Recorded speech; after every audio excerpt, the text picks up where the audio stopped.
Hello साथियों, आप सभी का एक बार फिर से बहुत बहुत स्वागत है आज के इस प्रैक्टिस सेशन में। इस सेशन के अंतर्गत हम कर रहे हैं वनडे एग्ज़ाम में पूछे जाने वाले सामान्य हिंदी के अति महत्वपूर्ण प्रश्नों की प्रैक्टिस। इस सीरीज़ में ये हमारा 9वां प्रैक्टिस सीरीज है। इसके पहले हमने 8 प्रैक्टिस सीरीज़ ऑलरेडी करा रखे हैं। यदि आप इस चैनल पर नए हो और वीडियोज़ को नहीं देखा है तो जाके हमारे प्लेलिस्ट में इन वीडियोज़ को चेक कर सकते हो। तो चलिए बिना टाइम वेस्ट करते हुए इस सेशन की शुरुआत करते हैं। इस सेशन का पहला प्रश्न है प्रश्न संख्या 1। इसमें बोल रहा है राम ने सुरेश के साथ मित्रता का व्यवहार किया।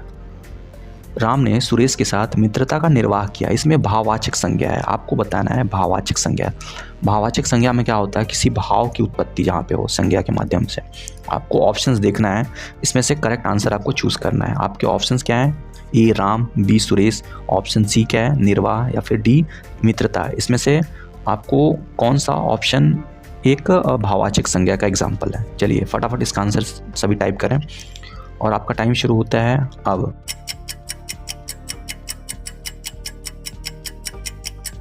जी हाँ, इसका आंसर हो जाएगा ऑप्शन नंबर डी मित्रता। मित्रता, शत्रुता, एक तो भाव है ना, इसलिए ये भाववाचक संज्ञा है।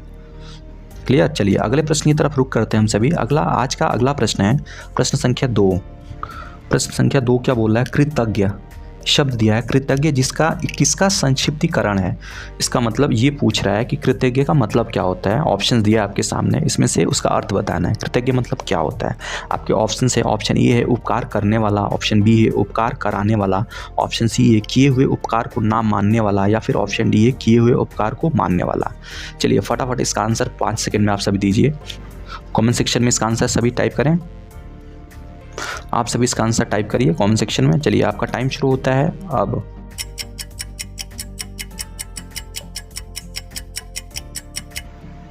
जी हाँ, इसका करेक्ट आंसर हो जाएगा ऑप्शन नंबर डी किए हुए उपकार को मानने वाला, उसको बोलते हैं हम कृतज्ञ।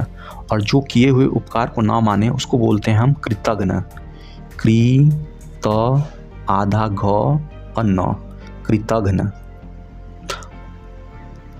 ओके। और उपकार करने वाला इसको बोलते हैं परोपकारी। जो उपकार करे उसको बोलते हैं परोपकारी। आई होप क्लियर हो गया होगा। चलिए अगले प्रश्न की तरफ चलते हैं। अगला प्रश्न है प्रश्न संख्या 3। प्रश्न संख्या 3 क्या कह रहा है, प्रश्न संख्या 3 कह रहा है मेरा घर इसी शहर में है। ये वाक्य दिया है यहाँ पे, मेरा घर इसी शहर में है। इसमें इसी में कौन सा विशेषण है। इसमें पूछ रहा है जो सेंटेंस में इसी दिया है इसमें विशेषण कौन सा है। आपके ऑप्शन से गुणवाचक विशेषण, सार्वनामिक विशेषण, संख्यावाचक विशेषण, या फिर ऑप्शन डी परिमाणवाचक विशेषण। चलिए फटाफट इसका आंसर आप कमेंट सेक्शन में टाइप करिए। Your time starts now.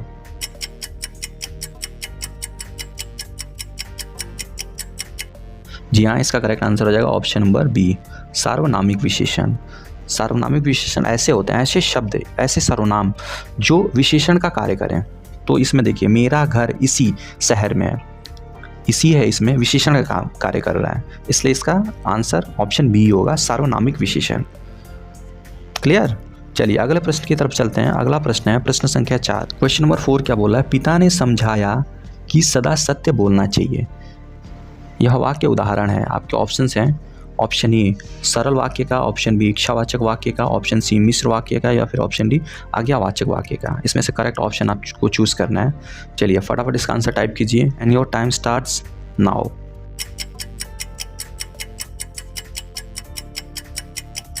जी हाँ, इसका करेक्ट आंसर हो जाएगा ऑप्शन नंबर सी मिश्र वाक्य का उदाहरण है। देखिए वाक्य 3 टाइप्स के होते हैं, सरल वाक्य या फिर साधारण वाक्य, संयुक्त वाक्य, और तीसरा होता है मिश्रित वाक्य। तो मिश्रित वाक्य में क्या होता है, इसमें 2 उपवाक्य होते हैं। जैसे पहला है पिता ने समझाया कि, एक उपवाक्य हो गया, और दूसरा है सदा सत्य बोलना चाहिए। तो एक वाक्य जो होता है इसमें दूसरे वाक्य पर डिपेंड करता है। पिता ने समझाया कि जो ये है, ये वाक्य सदा सत्य बोलना चाहिए, इस पर डिपेंड कर रहा है, मतलब इस पर निर्भर है, इसलिए इसको मिश्र वाक्य बोलेंगे। ये इसका आंसर होता है। तो फाइनली इसका करेक्ट आंसर क्या हो जाएगा, option C. Option C is the correct answer, मिश्र वाक्य या फिर मिश्रित वाक्य या फिर कॉम्प्लेक्स सेंटेंस बोलते हैं इसको। चलिए अगले प्रश्न की तरफ चलते हैं। अगला प्रश्न है क्वेश्चन नंबर 5। क्वेश्चन नंबर 5 है विद्यार्थी दिया है। शब्द विद्यार्थी में कौन सी संधि है, आपको बताना है विद्यार्थी में कौन सी संधि है। आपके ऑप्शन है, बहुत ही सिंपल क्वेश्चन है, आपको बताइए ऑप्शन कौन सा करेक्ट है इसका। बताइए कौन सा करेक्ट ऑप्शन हो जाएगा, दीर्घ संधि, वृद्धि संधि, गुण संधि, या फिर यण संधि। फटाफट इसका आंसर टाइप कीजिए and your time starts now.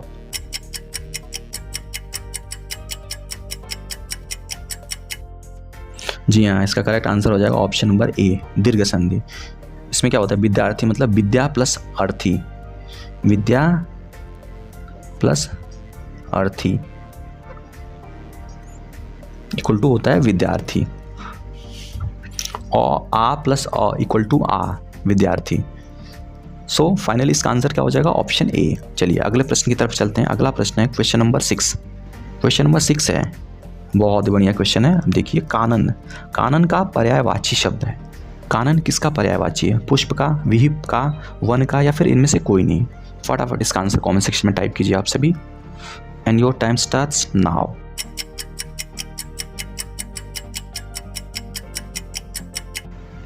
जी हाँ, इसका करेक्ट आंसर हो जाएगा ऑप्शन नंबर सी, जंगल। कानन मतलब होता है जंगल, वन।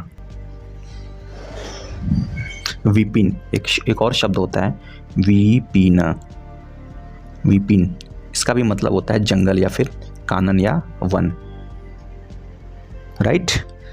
चलिए अगले प्रश्न की तरफ चलते हैं। अब अगला प्रश्न है प्रश्न संख्या 7। क्वेश्चन नंबर 7 क्या कह रहा है, परिसीमन का विलोम शब्द आपको बताना है। जो ऑप्शंस दिया है उसमें परिसीमन का कौन सा विपरीतार्थक शब्द है। चलिए आपके ऑप्शंस क्या हैं, ऑप्शन ए है असीमन, ऑप्शन बी निर्सीमन, ऑप्शन सी ससीमन, या फिर ऑप्शन डी अनुसीमन। इसमें से करेक्ट आंसर कौन सा हो जाएगा। चलिए फटाफट आंसर टाइप कीजिए आप सभी, और आपका टाइम शुरू होता है अब।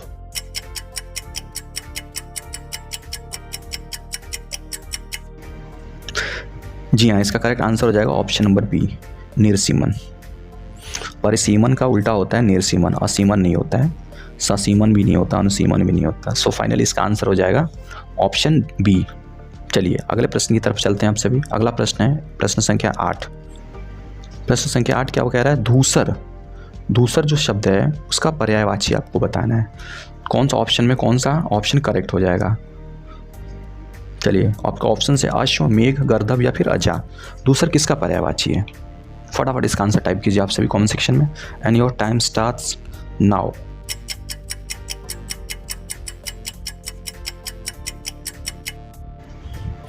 जी हाँ, इसका करेक्ट आंसर हो जाएगा ऑप्शन सी, गर्दभ। गर्दभ मीन्स होता है गधा, गधा। गधे का पर्यायवाची है धूसर या फिर गर्दभ। एक और पर्यायवाची होता है इसका वैशाख नंदन। गधे को बोलते हैं वैशाख नंदन, याद रखिएगा आप सभी। चलिए अगले प्रश्न की तरफ चलते हैं। अगला प्रश्न है आज का अगला प्रश्न, प्रश्न संख्या 9। प्रश्न संख्या 9 है, आए थे हरि भजन को ओटन लगे कपास। बहुत ही प्यारा क्वेश्चन है। इस मुहावरे का आपको मतलब बताना है, इसका अर्थ बताना है। आए थे हरि भजन को और ओटन लगे कपास। आपके ऑप्शंस हैं, ऑप्शन ए उद्देश्य की प्राप्ति में असफल होना, ऑप्शन बी है ईश्वर भक्ति को छोड़कर व्यापार में लग जाना, ऑप्शन सी है हरि भक्ति का मार्ग कठिन होना, या फिर ऑप्शन डी किसी कार्य विशेष की उपेक्षा कर दूसरे कार्य को करना। चलिए फटाफट इसका आंसर टाइप कीजिए आप सभी कमेंट सेक्शन में, और आपका टाइम शुरू होता है अब।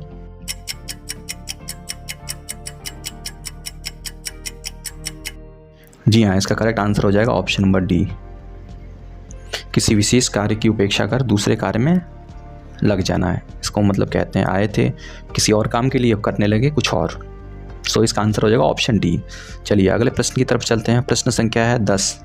प्रश्न संख्या 10 क्या कह रहा है, वाक्य और इसके भेद में संबंधित कौन सा जोड़ा गलत है। चलिए ऑप्शन देख लेते हैं। ऑप्शन क्या है, तू मनुष्यता से दूर हो, उसको क्या बोलते हैं, तू नहीं, यहाँ पे जो होना चाहिए एक्चुअली, मिसप्रिंट हो गया। जो मनुष्यता से दूर हो उसको क्या बोलते हैं, अमानुषिक। ओके चलिए ऑप्शन बी क्या है, जो कम खर्च करने वाला हो उसको क्या बोलते हैं, अपव्ययी। चलिए ऑप्शन सी है, जिसका इलाज कठिन हो, दुसाध्य। ऑप्शन डी है, जो इतिहास लिखे जाने के पूर्व से युग के पूर्व का हो उसको प्रागैतिहासिक। चलिए इसमें से कौन सा ऑप्शन करेक्ट हो जाएगा। चलिए फटाफट इसका आंसर दीजिए। जो मनुष्यता से दूर हो उसको क्या बोलते हैं, जो कम खर्च करने वाला हो उसको क्या बोलते हैं, जिसका इलाज कठिन हो उसको क्या बोलते हैं, या फिर और जो इतिहास लिखे जाने के पूर्व से ही हो उसको क्या बोलते हैं। इसमें से कौन सा करेक्ट जोड़ा है। चलिए फटाफट आंसर टाइप कीजिए, and your time starts now.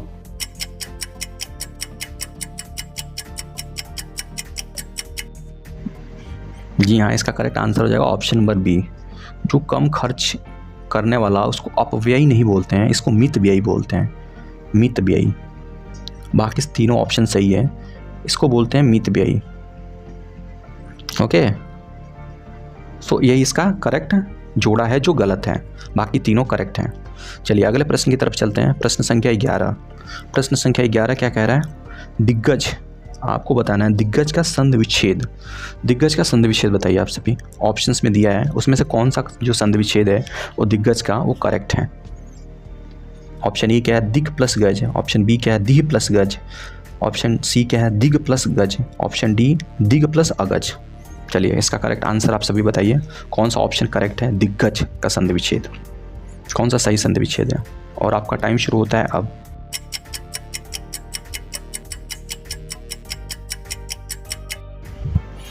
जी हाँ, इसका करेक्ट आंसर हो जाएगा ऑप्शन नंबर ए, दिग प्लस गज। दिग प्लस गज होता है, राइट। चलिए अगले प्रश्न की तरफ चलते हैं। अगला प्रश्न है प्रश्न संख्या 12। प्रश्न संख्या 12 क्या बोल रहा है? लक्ष्य का जो है, लक्ष्य का अनेकार्थी शब्द आपको बताना है। लक्ष्य, लक्ष्य क्या? पर्यायवाची एक्चुअली बताना है आपको। लक्ष्य का पर्यायवाची बताइए आप।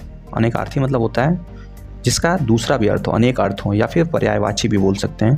तो इसका करेक्ट ऑप्शन देखिए, करेक्ट ऑप्शन कौन सा होगा? ऑप्शन ए क्या बोल रहा है? नाम और बल। ऑप्शन बी गति और चाल। ऑप्शन सी निशाना और उद्देश्य।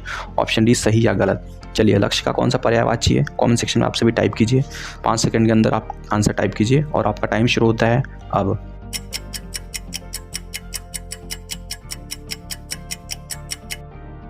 जी हाँ, इसका करेक्ट आंसर हो जाएगा ऑप्शन सी, निशाना या उद्देश्य। लक्ष्य मतलब होता है निशाना लगाना या फिर पर्पस, तुम्हारा गोल, लक्ष्य, एम्बिशन, राइट। चलिए अगले प्रश्न की तरफ चलते हैं। अगला प्रश्न है प्रश्न संख्या 13। प्रश्न संख्या 13 क्या बोल रहा है? गांठ का पूरा, मुहावरे का अर्थ है गांठ का पूरा। इसका मतलब क्या होता है? एक मुहावरा है गांठ का पूरा होना, इसका अर्थ क्या है? आपके ऑप्शंस हैं, ऑप्शन ए दुकानदार, ऑप्शन बी लापरवाह, ऑप्शन सी ईमानदार, या फिर ऑप्शन डी मालदार। आप सभी इसका आंसर बताएं कमेंट सेक्शन में और आपका टाइम शुरू होता है अब।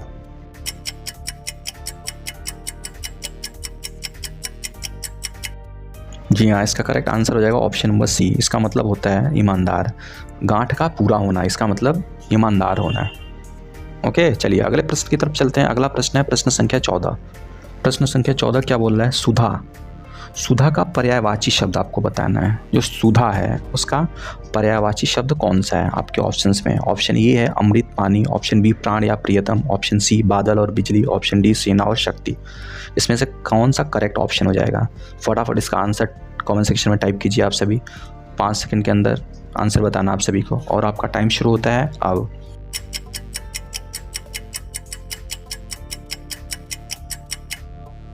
जी हाँ, इसका करेक्ट आंसर हो जाएगा ऑप्शन नंबर ए, अमृत या पानी। सुधा मतलब होता है, सुधा का पर्यायवाची है सुधा। अमृत, पानी, पीयूष, पीयूष भी इसका पर्यायवाची होता है, पीयूष अमृत का।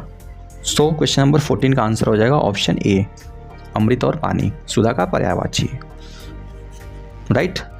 अब नेक्स्ट क्वेश्चन पे चलते हैं। Question number 15। क्वेश्चन नंबर 15 क्या बोल रहा है? सूरज का 7वां घोड़ा। सूरज का 7वां घोड़ा किसकी रचना है? बहुत ही प्यारा क्वेश्चन है। आपको बताना है सूरज का 7वां घोड़ा किसकी रचना है, इसकी रचना किसने की थी? आपके ऑप्शन है option A Jaishankar Prasad, option B Dharamvir Bharati, option C Ramdhari Singh Dinkar, या फिर ऑप्शन डी सूर्यकांत त्रिपाठी निराला। ये किसकी रचना है? चलिए फटाफट इसका आंसर टाइप कीजिए आप सभी कमेंट सेक्शन में। 5 सेकंड के अंदर आंसर बताना आप सभी को और आपका टाइम शुरू होता है अब।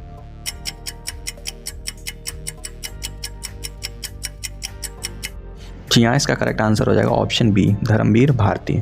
धर्मवीर भारती जी की ये रचना है सूरज का 7वां घोड़ा, राइट। चलिए नेक्स्ट क्वेश्चन पे चलते हैं। Question number 16। क्वेश्चन नंबर 16 है गुप्त। गुप्त का विलोम आपको बताना है। गुप्त होता है उसका विलोम शब्द आपको बताना है और आपके ऑप्शन है ऑप्शन ए है भुक्त, ऑप्शन बी प्रकट, ऑप्शन सी मुक्त, या फिर ऑप्शन डी लिप्त। आपको बताना है गुप्त का विलोम क्या होगा। चलिए फटाफट इसका आंसर टाइप कीजिए आप सभी और आपका टाइम शुरू होता है अब।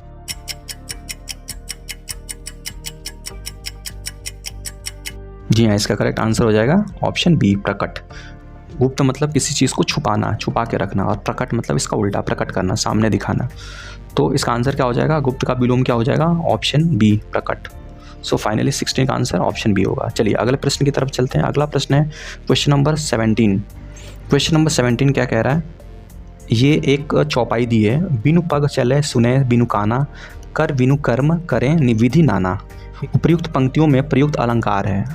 जो पंक्तियां दी हैं ऊपर, उसमें कौन सा अलंकार यूज़ किया गया है आपको बताना है कमेंट सेक्शन में।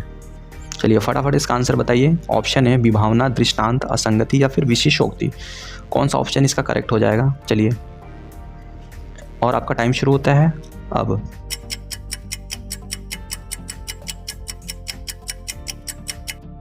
जी हाँ, इसका करेक्ट आंसर हो जाएगा ऑप्शन नंबर ए। ये जो सेंटेंस दिया है, जो पंक्ति दी है, बिनु पग चले सुने बिनु काना, कर बिनु कर्म करे विधि नाना। इसका मतलब क्या होता है? बिना पैर के जो चले, बिना कान के जो सुने और बिना काम किए ही बहुत सारे काम कर दे। जो प्रस्तुत पंक्तियां हैं वो गोस्वामी तुलसी कृत रामचरितमानस के सुंदरकांड से ली गई हैं। इसका मतलब होता है विभावना, मतलब विशेष प्रकार की कल्पना, जहाँ बिना कारण के ही कार्य हो जाए, वहाँ क्या होता है? विभावना अलंकार होता है। तो इसमें क्या बोला? बिना पैर के ही जो चले, बिना कान के ही जो सुने, बिना कुछ किए ही सब कुछ कर डाले। इसलिए इसका करेक्ट आंसर हो जाएगा ऑप्शन ए, विभावना। सो क्वेश्चन नंबर 17 का आंसर क्या हो जाएगा? Option A. चलिए अगले प्रश्न की तरफ चलते हैं। अगला प्रश्न है क्वेश्चन नंबर 18। क्वेश्चन नंबर 18 क्या बोल रहा है? सुई का तत्सम रूप बताना है आपको। जो सुई है उसका तत्सम शब्द आपको बताना है। तत्सम मतलब प्योर, संस्कृत, शुद्ध। चलिए ऑप्शन आपके सामने है, सुज्जा, सूची, सलाई या फिर सूची। चलिए फटाफट इसका आंसर टाइप कीजिए। इसके पहले का प्रैक्टिस सेशन में मैंने बताया था सुई का तत्सम क्या होता है। अगर आपने वो करा होगा तो इजीली इसका आंसर बता सकते हो। चलिए फटाफट आंसर बताइए आप सभी। आपका टाइम शुरू होता है अब।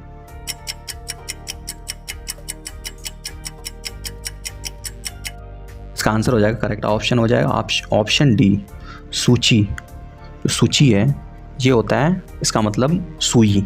सुई का ये संस्कृत वर्ड है सूची। बाकी सलाई, सलाई का संस्कृत वर्ड क्या है? अभी मैंने इसी सेशन में बताया, सलाका। सलाका इसका संस्कृत वर्ड या फिर तत्सम शब्द है, राइट।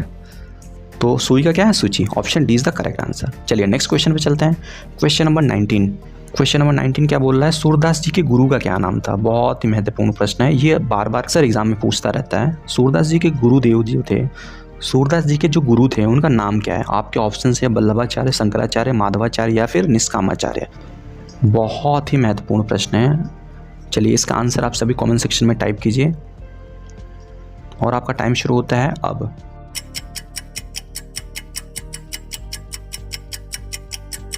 जी हाँ, इसका करेक्ट आंसर हो जाएगा ऑप्शन नंबर ए, वल्लभाचार्य। जो सूरदास जी के गुरु थे उनका नाम था वल्लभाचार्य, करेक्ट।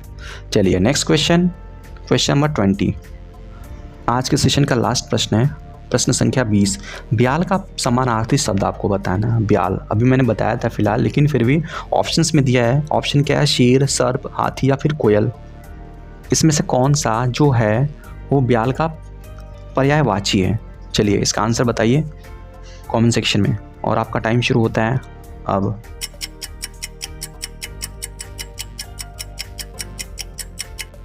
जी हाँ, इसका करेक्ट आंसर हो जाएगा ऑप्शन बी, सर्प, नाग, सांप या फिर ब्याल। ओके, और शेर, हाथी और कोयल इसको बोलते हैं सारंग। अभी मैंने कराया था सारंग।